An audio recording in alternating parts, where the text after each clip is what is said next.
अक्सर हम सोचते हैं ना कि पुरानी वीरान हवेलियों की मोटी दीवारों के पीछे आखिर कैसे कैसे राज दफन होते होंगे।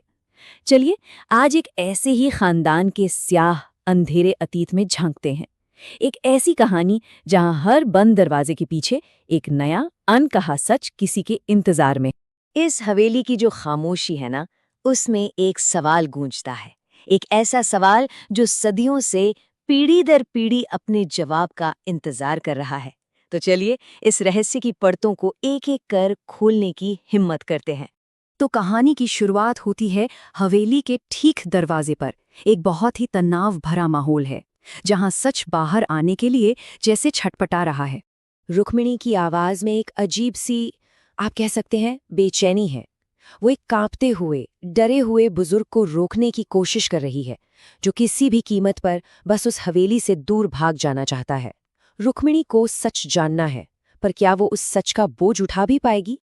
और ठीक यहीं कहानी में एक सर्द, डरावना मोड़ आता है। उस बुजुर्ग आदमी का जवाब सिर्फ एक ना नहीं है, ये तो एक खुली चेतावनी है कि ये हवेली कोई आम जगह नहीं, ये एक शापित जमीन है, जहां गांव का कोई भी इंसान भूलकर भी कदम नहीं रखता। अब हवा में जो टेंशन है वो और भी ज्यादा बढ़ जाती है। रुक्मिणी को सवाल अब सिर्फ एक सवाल नहीं रहा, बल्कि एक तरह की चुनौती बन गया है। वो उस पर्दे को नोचकर फेंक देना चाहती है जिसके पीछे एक भयानक राज छुपा है, और ये राज किसी और ने नहीं बल्कि उसकी अपनी दादी ने सबसे छुपा कर रखा है। और अब हम कहानी के उस हिस्से में पहुंच रहे हैं जहां हवेली के उस शाप का असली खौफनाक चेहरा सबके सामने आने वाला है।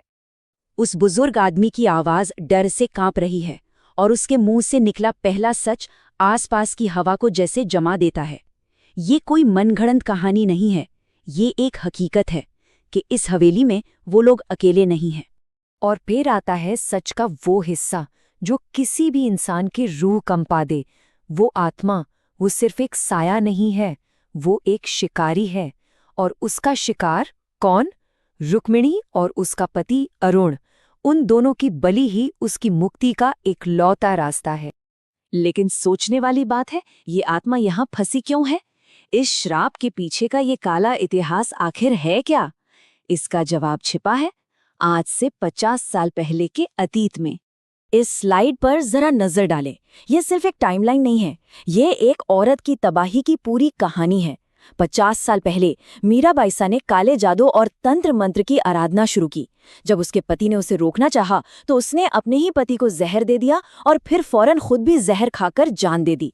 लेकिन उसकी पूजा वो अधूरी रह गई, और यही अधूरापन उसकी आत्मा के लिए एक ऐसा बंधन बन गया जिससे वो कभी आजाद नहीं हो सकती। जब मीरा बाईसा की उस बेचैन आत्मा का आतंक हवेली में बढ़ने लगा, तो परिवार ने उसे काबू में करने के लिए तांत्रिक शक्तियों का सहारा लिया।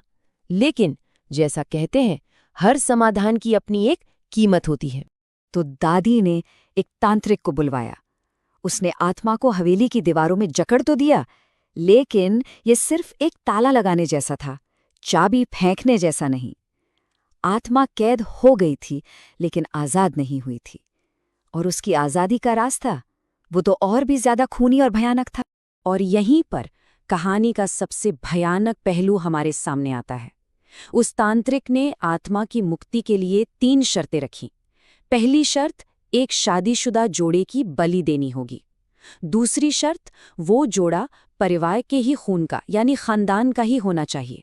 और तीसरी, सबसे खौफनाक शर्त, अगर ऐसा नहीं हुआ तो मीरा बाईसा के साथ साथ दादी की आत्मा को भी कभी शांति नहीं मिलेगी, वो भी हमेशा भटकती रहेगी। मतलब एक दोहरा श्राप। अब कहानी वापस आज के समय से जुड़ती है और दादी की उस खौफनाक साजिश का पर्दाफाश होता है जो वो सालों से बुन रही थी। और ये स्लाइड उस धोखे की पूरी पोल खोल देती है जो सालों से एक पवित्र रस्म के नाम पर चल रहा था, जिसे कुल देवी पूजा का नाम दिया गया। वो असल में मीरा बाईसा की स्थापित की हुई एक राक्षसी मूर्ति की पूजा थी, और जिसे एक पाक पवित्र अनुष्ठान बताया गया, वो असल में इंसानी बलि के लिए बिछाया गया एक जाल था।